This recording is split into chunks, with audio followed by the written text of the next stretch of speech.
Hello guys, welcome back to Sociology classes, BA part 3rd, Sociology first paper. Today our topic is Mechanical Solidity. Okay, यांत्रिक एकता. Okay, आज का topic क्या है हमारा? यांत्रिक एकता. Durkheim के अनुसार सामाजिक एकता का पहला मुख्य स्वरूप यांत्रिक एकता है. ओके, यह वो एकता है जो आदिम, सरल तथा परंपरागत समाजों में पाई जाती है. यांत्रिक एकता को दुर्खिम ने समानता की एकता कहा है. इसका तात्पर्य है कि जिन समाजों में लोगों के विचारों, विश्वासों, जीवन शैली, नैतिकता तथा परिस्थिति और भूमिका में काफी कुछ समानता होती है. ओके, क्या होती है? काफी कुछ समानता होती है. वहां सभी लोग एक ऐसी सामूहिक चेतना को बनाए रखने का प्रयत्न करते हैं जिस पर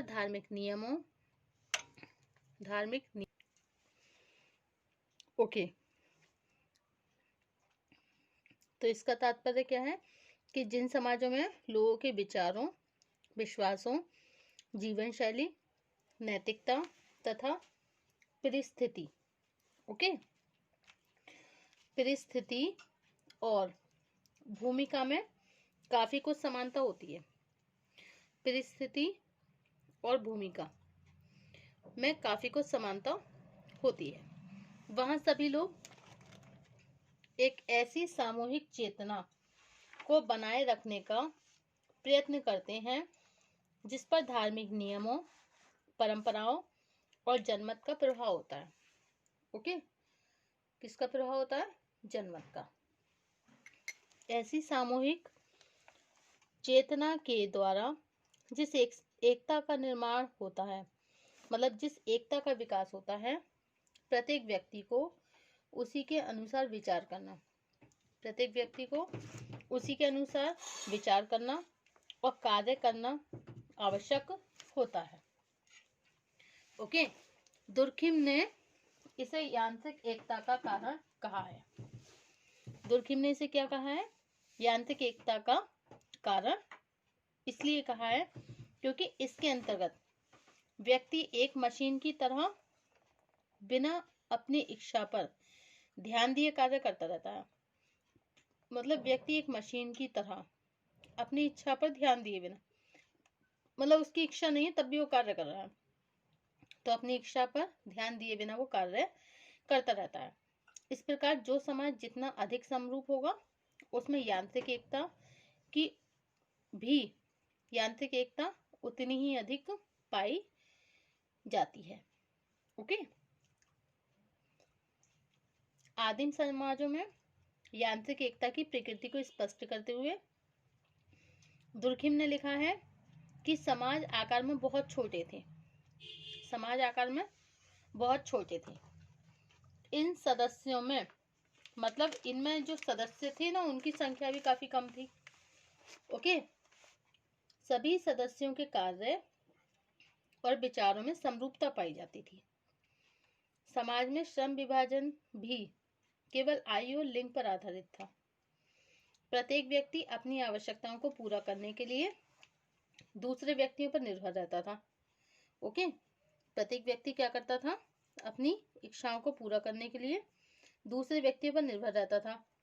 और धार्मिक विश्वास, जैसे धार्मिक विश्वास है, परंपराएं हैं, जनमत है, लोगों के व्यवहार हैं, उनको नियंत्रित करने का सबसे प्रभावशाली साधन था. यह एक ऐसी एकता थी जिसमें दमनकारी कानून और कठोर दंड के द्वारा प्रत्येक व्यक्ति को सामूहिक जीवन के विरुद्ध कोई भी कार्य करने से रोक दिया जाता था. ओके, अपराध का तात्पर्य उन कार्यों से समझा जाता था जो समूह की नैतिकता की बात सोचते थे. यह दशा समूह के सभी सदस्यों के बीच मानसिक एकता में वृद्धि करती थी. स्पष्ट है कि आदिम समाजों में सामूहिक चेतना का एक उच्च स्तर देखने को मिलता था. इसी सामूहिक चेतना से जिस सामाजिक एकता का विकास हुआ उसी को दुर्खिम के अनुसार यांत्रिक एकता भी कहा जाता है. यांत्रिक एकता की प्रमुख विशेषताओं को संक्षेप में निम्नांकित रूप से समझा जा सकता है। ओके, तो यांत्रिक एकता की विशेषताएं, characteristics of the mechanical सॉलिडरी। Okay, first है आपका समाज में समरूपता, होमोजेनिटी इन सोसाइटी, सामाजिक संस्तरण का अभाव, लेक ऑफ सोशल हियरार्ची, सामूहिक चेतना की प्रधानता, dominance of the collective conscious, जनमत की शक्ति, स्ट्रेंथ ऑफ पब्लिक ओपिनियन, व्यक्तिवादिता में कमी, lake of individualism, and next है अपराध की सामाजिक प्रकृति, social character of crime, and number 7 है आपका दमनकारी कानून, रिप्रेसिव लॉज। ओके ओके, तो ये आपकी क्या होगी, these are the all characteristics of mechanical solidarity. Okay, यांत्रिक एकता की विशेषताएं। तो फर्स्ट है आपका समाज में समरूपता। ओके, मतलब समाज में समरूपता, होमोजेनिटी इन सोसाइटी। यांत्रिक एकता की पहली विशेषता यह है कि इसका सबसे स्पष्ट रूप केवल उन्हीं समाजों में देखने को मिलता है जो अपनी प्रकृति से समरूप होती हैं। समरूप समाज वे हैं जिनमें व्यक्तियों के विचारों, विश्वासों, आवश्यकताओं, नैतिकता और जीवन शैली में काफी समानता होती है। ओके, इन समाजों में सभी व्यक्ति समान प्रकार के सामाजिक मूल्य में हिस्सा लेते हैं तथा उनके संवेगों में भी बहुत कुछ समानता देखने को मिलती है। सेकंड पॉइंट है सामाजिक संस्तरण का अभाव, लेक ऑफ सोशल हियरार्ची। दुर्खिम के अनुसार यांत्रिक एकता वाले समाजों को एकीकृत अथवा अखंडित समाज, नॉन सेजमेंटल सोसाइटी भी कहा जा सकता है। ओके, इसका तात्पर्य है कि ये वे समाज हैं जिनमें सदस्यों को विभिन्न खंडों में विभाजित करने वाली कोई निश्चित व्यवस्था नहीं होती है। अब नेक्स्ट पॉइंट है सामूहिक चेतना की प्रधानता, dominance of collective conscious. Durkheim के अनुसार यांत्रिक एकता एक सामूहिक चेतना के बीच एक घनिष्ठ और पारस्परिक संबंध है। ओके, जिन समाजों में यांत्रिक एकता पाई जाती है उनमें सामूहिक चेतना बहुत शक्तिशाली होती है।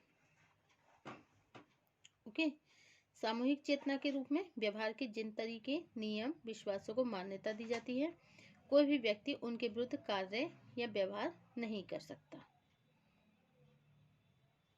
अब नेक्स्ट टॉपिक है आपका जनमत की शक्ति, स्ट्रेंथ ऑफ पब्लिक ओपिनियन। यांत्रिक एकता वाले समाजों में प्रत्येक व्यक्ति को जनमत के अनुसार ही कार्य करना होता है। जनमत की प्रकृति औपचारिक नहीं होती है बल्कि अनौपचारिक रूप से समूह द्वारा जो निर्णय लिए जाते हैं वही आदिम समाजों में जनमत की आधारशिला होते हैं। नेक्स्ट पॉइंट है व्यक्तिवादिता में कमी, लेक ऑफ इंडिविजुअलिज्म। यांत्रिक एकता एक ऐसी दशा को स्पष्ट करती है जिसमें सामूहिक तथा व्यक्तिवादिता के बीच विरोधी संबंध होता है। इसका तात्पर्य है कि किसी समाज में जैसे जैसे यांत्रिक एकता बढ़ती जाती है उस समाज में व्यक्तिवाद का प्रभाव कम होने लगता है। नेक्स्ट पॉइंट है अपराध की सामाजिक प्रकृति, social character of crime.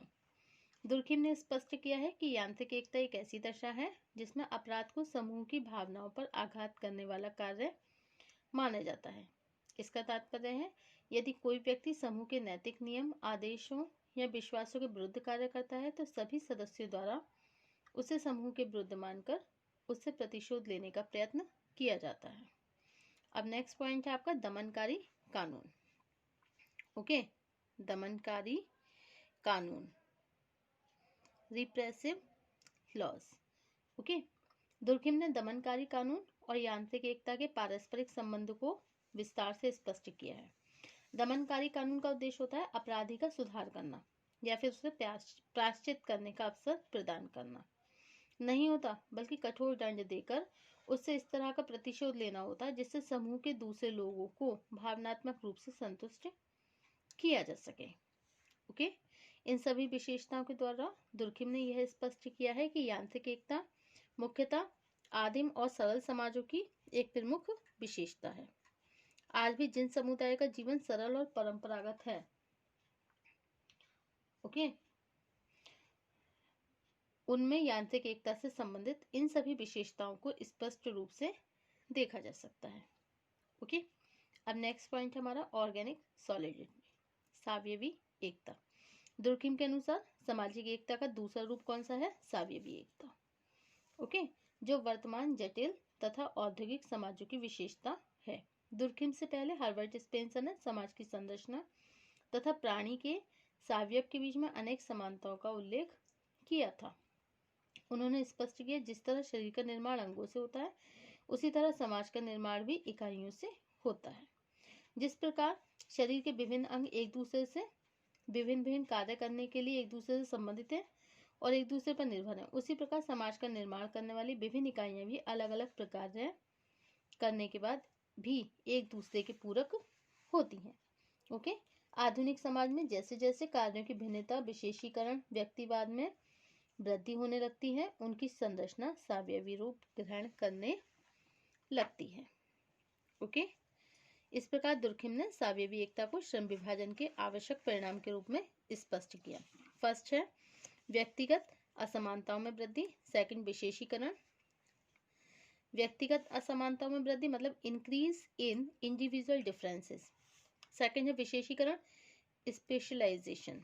And third है हित प्रधान निर्भरता, इंटरेस्ट ओरिएंटेड डिपेंडेंस। ओके, और फोर्थ है जटिलता में वृद्धि, इंक्रीजिंग कॉम्प्लेक्सिटी। एंड फिफ्थ है सामूहिक चेतना में कमी, decreasing social conscience. And six है संविदात्मक संबंधों का महत्व, importance of the constructional relationship. And seven है आपका प्रतिकारी कानूनों की प्रधानता, dominance of restitutive laws. Okay, so this is the all organic solidarity. Okay, thank you for watching my YouTube channel. Thank you so much.